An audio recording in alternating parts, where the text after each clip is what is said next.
Sa likod ng bawat salita at kilos, may kahulugang hindi agad nakikita. Ang lipunan ay parang entablado. May mayaman at mahirap. May nagpapanggap at nagtatago. At may mga panuntunang kapag nilabag ay nagdudulot ng gulo. Ito ang kwento ng tao sa loob ng lipunan. Lagi nang umaawit. Iyo! Yaki! Kahit ano bang gawin yun, di nyo kami makaka-level. Mga cheap lang kayo, no? Ang alam mo, hindi mayaman. Bakit? May mga kayo ba kayo mga damit? Malibasa kasi mga poor lang kayo. Hindi ka na kasi mga dead hungry kayo. Anong dead happy ka? Ano ba kayo ito? Ano pa ba? Bas sumasagot ka.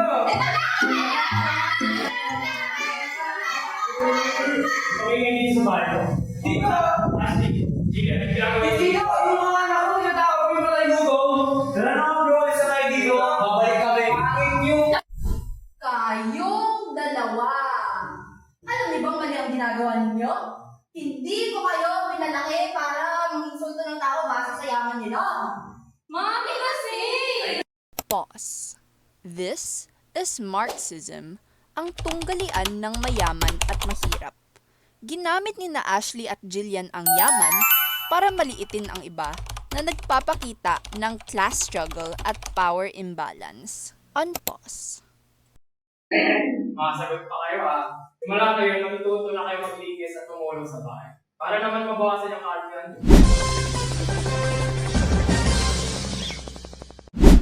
Nagbabagang balita ngayon, ang senador na si Lance Silva nakulit ng urakot ang 100 million mula sa flood control project ng Musel. Senador, ano mo sasabi ng mga allocation? Wala pang issue to. Gawa pages lang to. Huwag kayo mga isip sa sabi nila. Lumayan ka. Ito trabaho niyo tumulong sa bayan. Kaya di mo ulit Pilipinas Tulong yan si Lance, laro kayo pa yan. Ayusin yung mga tanong nyo. Wala na tayong interview to. This is structural functionalism. May role ang bawat tao para gumana ang lipunan. Pero nang numurakot si Lance, nasira ang social order. Imbis na magbigay ng stability, naging dysfunction siya.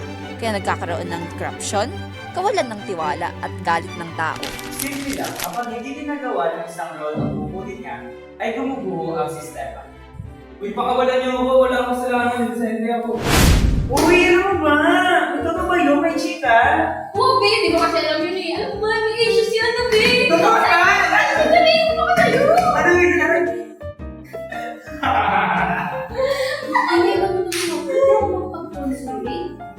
Wait lang, patayin mo pa lang mga. Ma'am, sir, maaari ko pang bumulong ang mabas. Dadalhin mo ito. Sorry. This is symbolic interactionism. Ang library kasi ay isang symbolic space kung saan nangangailangan ng katahimikan. Ang ingay ni na Aaron at Ashley ay nagbasag sa norm na ito. Ang paninita ni Jillian ang nagpilit sa dalawa na tanggapin ang shared meaning ng lugar. Ito si Zia, isang mabait na estudyante. Pero mabait ba talaga? So, ayun na, group 4. Okay ba kayo sa gagawin natin sa suggestion yung pati idea ko na ipapasa bukas si budget natin? Oo, ang ganda nga rin. Attention na nga, thank you Alam mo naman, supportive talaga. Sip-sip lang yan para sa ligo. Oo nga, kunwari pa, nagpapabango lang naman. Tama na si Pilipinas ng guys, hindi ko tayo. Naman. Kaya natin problemahin yan.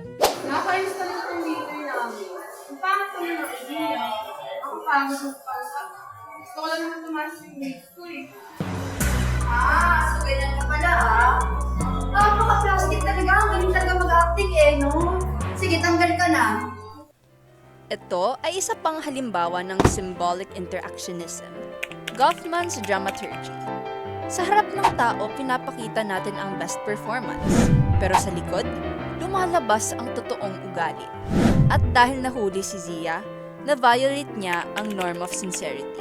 Kapag hindi tugma ang frontstage at backstage behavior, nadudurog ang mask at nahuhulog ang tunay na karakter. Okay, class. Sino next na mag-represent ng drawing nila? Sige, magkataon na ako. Tama yun. Miss, ano po yung drawing ko? Tignan mo yung gawin nyo. Di ba tayo mukha kapangit? Parang cater gumawa. Ano ba? Pinaghirapan ko to. Miss, huwag na lang kaya ako mag-present. Pause. This is the looking glass self. Natuto si Jillian tignan ng sarili base sa reaksyon ng mga kaklase niya. Dahil sa mga insults ng kanyang mga kaklase, nagkaroon siya ng doubt at hiya. Kapag ang tingin ng iba ay masama, minsan yun din ang nagiging tingin natin sa sarili. On pause. Class, walang pagkakamali ang art. Hindi dapat natin nilalait ang mga gawa ng iba. Lalo na kung pinaghirapan nila.